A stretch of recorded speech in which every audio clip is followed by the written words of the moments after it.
नमस्कार विद्यार्थी मित्रांनो, आज आपण या ठिकाणी आधुनिक मराठी वाङ्मयाचा इतिहास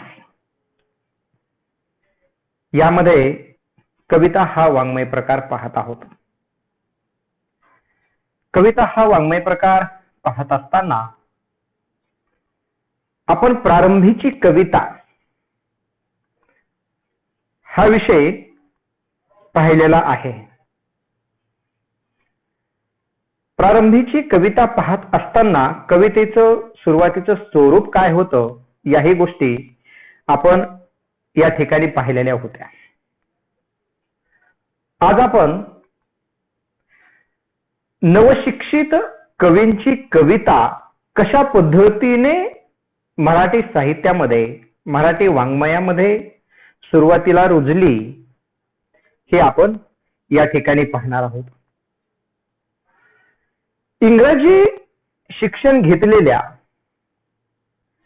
नवशिक्षितांनी कवितेवर इंग्रजी पेहराव चढविण्याचा उद्योग सुरुवातीच्या कालखंडामध्ये केलेला आहे. कारण इंग्रजांच्या राजसत्तेबरोबरच इंग्रजी शिक्षण सुरू झालं आणि इंग्रजी शिक्षण घेऊन जी काही पहिली पिढी शिकत होती, ही पिढी इंग्रजी वळणाची कविता लिहिण्यास सुरुवात करत होती किंवा इंग्रजी शिक्षणाचा पेहराव, इंग्रजी शिक्षणाचे मूल्य, इंग्रजी शिक्षणाची जी धाटणीची कविता होती ते चढविण्याचा प्रयत्न ही सुरुवातीची पिढी करत होती. मराठी कवितेला अभिजात, सुसंस्कृत वळण लावण्याचा प्रयत्न पुण्यातील सुसंस्कृत संस्कृतीमध्ये झाला किंवा ब्राह्मणी वातावरणामध्ये झाला असंही आपल्याला यामध्ये म्हणता येईल. कारण पहा, पुणे आणि मराठी अभिजात, पुण्याची जी संस्कृती आहे तिथं सुसंस्कृत, इंग्रजांनी जाणीवपूर्वक पुणे आणि मुंबई हे दोन स्थळ वेगवेगळे ठेवले होते. म्हणून सुरुवातीच्या काळामध्ये या सुसंस्कृत वळणाची कविता पुण्यामध्ये नक्कीच मराठी साहित्यामध्ये आपल्याला आलेली दिसून येते. हे भाग या ठिकाणी महत्वाचा आहे. इंग्रजी धर्तीवर नवीन मराठी कवितेस स्थिर होण्यास काही काळ गेला किंवा तो काही काळ जावा लागला होता. कारण मराठी कवितेला प्राचीन परंपरा होती, म्हणून नवीन कविता एकदम वाचकाच्या पचनी पडणे या ठिकाणी शक्य नव्हते. म्हणून ही प्राचीन जी परंपरा आहे ती प्राचीन परंपरा मधून कविता बाहेर पडून इथं स्थिरावण्यासाठी, काही काळ स्थिरावण्यासाठी या ठिकाणी वेळ लागलेला आहे. आणि पंडिती कवीने यामध्ये पूर्व वयात संस्कृतचा व इतर वयात इंग्रजीचा अभ्यास केलेला असल्यामुळे या काळामध्ये त्यांना संस्कृत पुढे इंग्रजी कवितेचे विशेष किंमत वाटत नव्हती. संस्कृत मध्ये जे मूल्य होते, या काळातील या नवशिक्षितांचं काय झालं की सुरुवातीचा संस्कृतचा अभ्यास आणि नंतर इंग्रजीचा अभ्यास, म्हणून त्यांना ही मूल्य इंग्रजीचं तेवढं वाटत नव्हती. दुसरे म्हणजे शिक्षण खात्याच्या गरजेसाठी मराठी गद्याची पुनर्घटना करावयाची होती, म्हणून त्यांनी मराठी पद्यात्मक साहित्याकडे किंवा मराठी कवितेकडे जास्त लक्ष या काळामध्ये दिलं नाही. सारांश रूपाने आपल्याला असं सांगता येईल की इंग्रजी राज्य येऊन अर्धशतक लोटल्यानंतर सुद्धा इंग्रजी कवितेसारखा मराठी कवितेचा यथाक्रम किंवा ज्या पद्धतीने मराठी कवितेचा विकास व्हायला पाहिजे होता तो विकास या ठिकाणी झालेला आपल्याला दिसून येत नाही. पण एक नक्की झालं, इंग्रजी काव्यामधील जे वाङ्मय प्रकार होते किंवा जे प्रयोग होते यामध्ये एपिक असो, नॉरेटिव्ह पोएम असो, सटायर, लिरिक इत्यादी काव्य प्रकार या नवशिक्षित तरुणांनी मराठी काव्यामध्ये रूढ करण्याचा प्रयत्न केला हे आपल्याला या ठिकाणी त्याची नोंद घेता येईल. म्हणून पहा, इंग्रजी धरती सॉनेट, केशवसुतांनी सॉनेट आणलं, सुनीत प्रकार जो आहे तो. हा एपिक, नॉरेटिव्ह पोएम, सटायर, लिरिक इत्यादी काव्य प्रकार या नवशिक्षितांनी काय केले, मराठी साहित्यामध्ये रूढ करण्याचा प्रयत्न या ठिकाणी केलेला आहे. यानंतर या कवितेचे विषय बदलत गेले, म्हणजे जो एक अध्यात्माचा ढाचा या कवितेवर होता ते थोडाफार प्रकारे तो बदलत गेलेला आहे. आता या सुरुवातीच्या काळामध्ये इंग्रजीतून मराठीमध्ये भाषांतरित झालेली नेमकी कविता कोणती आहे, हे नवशिक्षिता कवितांचं ही परंपरा आपण थोडक्यात पाहिलेली. नवशिक्षितांनी मराठी साहित्यामध्ये कविता कशा पद्धतीने विषय घेऊन त्या वळणावर आली, याही पेक्षा इंग्रजीतून मराठीत भाषांतर करणारी कविता या काळामध्ये आलेली आहे. या काळाचे हे अग्रदूत कोण आहेत? खरं पाहता इंग्रजी काव्याच्या भाषांतराची आणि रूपांतराची प्रवृत्ती या काळामध्ये मूळ धरू लागली. या काळामध्ये साहित्य लिहिल्या जाऊ लागलं, म्हणजे भाषांतरित कविता होऊ लागली. संस्कृतची जाण असणारे अभ्यासक आणि इंग्रजीची जाण असणारे अभ्यासक या काळामध्ये तरुण पिढीत तयार झाले.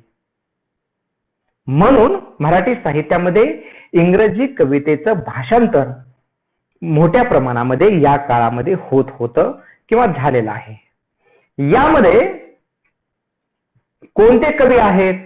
डॉक्टर कीर्तिकर, विष्णू मोरे महाजनी, बजावा रामचंद्र प्रधान या लोकांनी सुरुवातीच्या काळामध्ये इंग्रजी काव्य जे होतं त्याचं रूपांतर मराठी कवितेमध्ये करण्याचा प्रयत्न या ठिकाणी केलेला आपल्याला दिसून येतो. पहा, डॉक्टर कीर्तिकर यांनी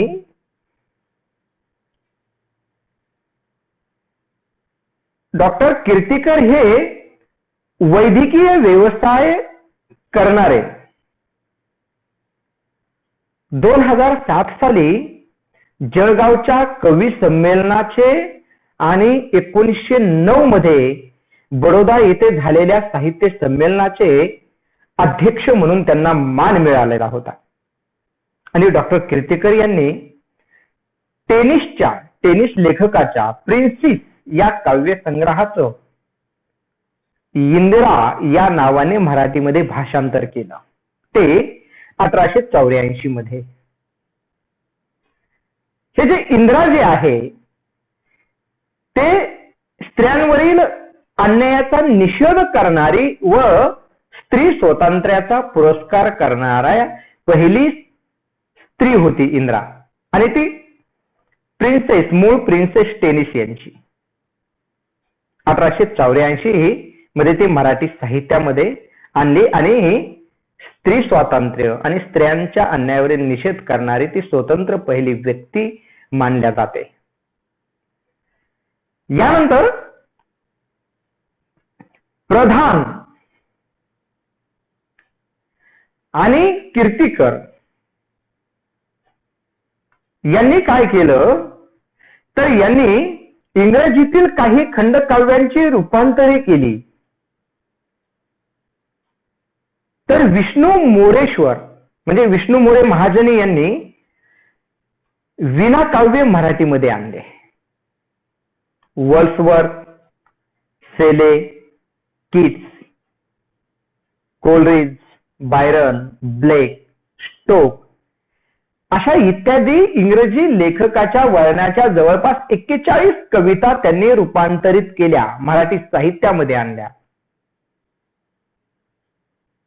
आणि त्या कुसुमांजली या नावाने प्रकाशित केल्या. आता या दोन्ही भाषांवरील प्रभुत्वामुळे इंग्रजीतील भावार्थ, सौंदर्य मराठीमध्ये आलेला आहे. वृत्त योजनेचे नवे प्रयोगही या काळामध्ये मोठ्या प्रमाणावर झालेले आहेत. म्हणून ज्या पद्धतीने इंग्रजी काव्याच्या भाषांतराची आणि रूपांतराची प्रवृत्ती या काळात मूळ धरू लागली, त्यामध्ये डॉक्टर कीर्तिकर, विष्णू मोरेश्वर महाजनी हे प्रमुख होते. तर बजावा रामचंद्र प्रधान यांनी सर वॉल्टर स्कॉटच्या लेडी ऑफ द लेक या लोकप्रिय खंडकाव्यातील पहिल्या आणि शेवटच्या सर्गाचा आधार घेऊन दैवसेनी 1867 हे 235 श्लोकांचं काव्य या काळामध्ये रचलेलं आहे. थोडा अनुवाद, थोडे अनुकरण असे त्या दैवसेनेचे स्वरूप आहे.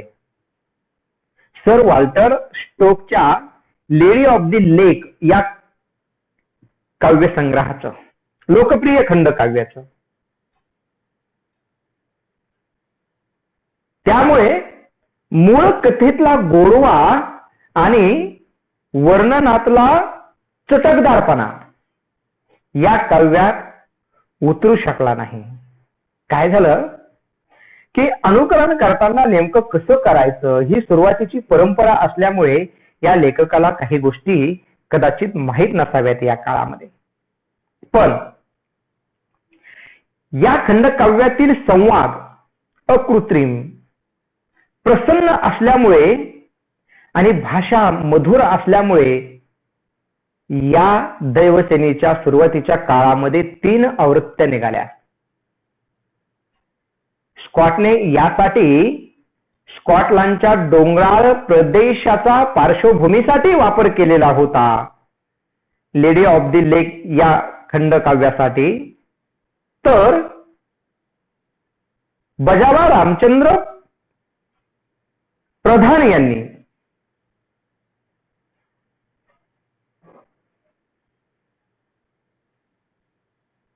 राजस्थानचा डोंगर पार्श्वभूमीसाठी निवडला. हे त्या काव्यसंग्रहातील काही थोडं बहुत साम्य आपल्याला म्हणून पाहता येईल. अशा पद्धतीने इंग्रजी मधून सुरुवातीच्या काळात मराठी साहित्यामध्ये भाषांतरित झालेल्या काही या कविता आहेत.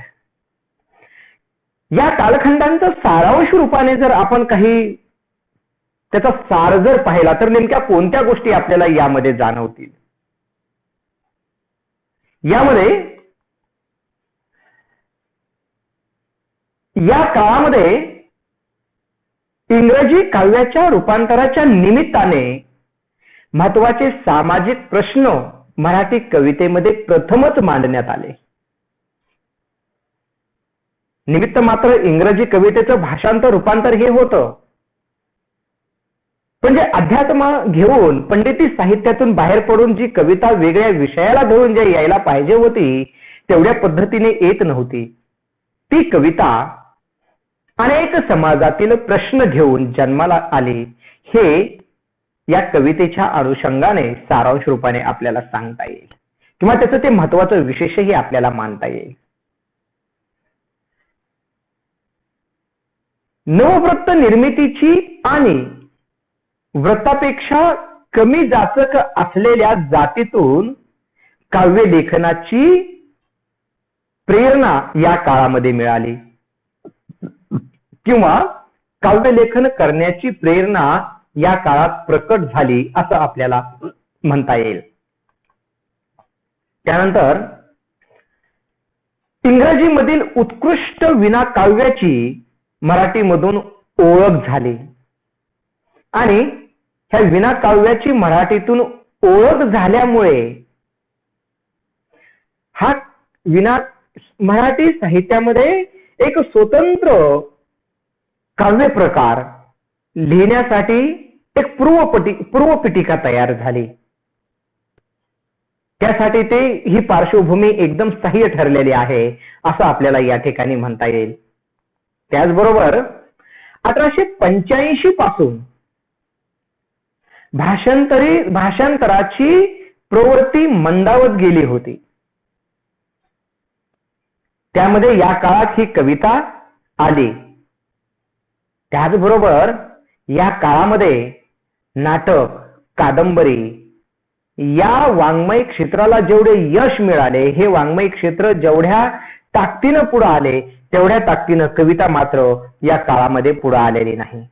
म्हणून इंग्रजी जरी निमित्त असलं तरी सामाजिक प्रश्न या काळामध्ये कवितेमध्ये आलेले आहेत. नवव्रताची निर्मिती झाली आणि जी पंडिती साहित्याच्या जोगडात व्रतात कविता जी होती ती थोडीशी बाजूला गेलेली आहे आणि वेगळीच लेखन प्रेरणा या काळामध्ये मिळाली, हे आपल्याला इथं महत्वाचं ठरतं. इंग्रजीतील विना काव्याची मराठीतून ओळख झाली आणि काव्य प्रकार हा स्वतंत्र लिहिण्यासाठी एक पूर्वपीठिका या काळामध्ये तयार झालेली आहे. 1885 पासून भाषांतराची प्रवृत्ती जे मंदावत गेलेली होती, एकीकडे नाटक आणि कादंबरी या काळामध्ये जेवढ्या ताकदीनं झाली, थोड्या बहुत भाषांतरित कविता झाल्या, तसं पाहिलं तर या काळामध्ये जास्त कविता निर्माण झालेली नाही. हे सारांश रूपाने या नवशिक्षित कवींच्या परंपरा आणि इंग्रजी कवितेचे मराठी अग्रदूत या दोन संकल्पनेचं, या दोन मुद्द्याचं सारांश रूपाने आपल्याला या ठिकाणी या काही गोष्टी सांगता येतील. म्हणून अशा या पुढची जी पिढी तयार झाली की एक स्वतंत्र वळणाची कविता या काळामध्ये लिहिल्या जाऊ लागली. आणि ही स्वतंत्र वळणाची कविता नेमकी काय आहे ते आपण पुढच्या तासिकेला पाहूयात.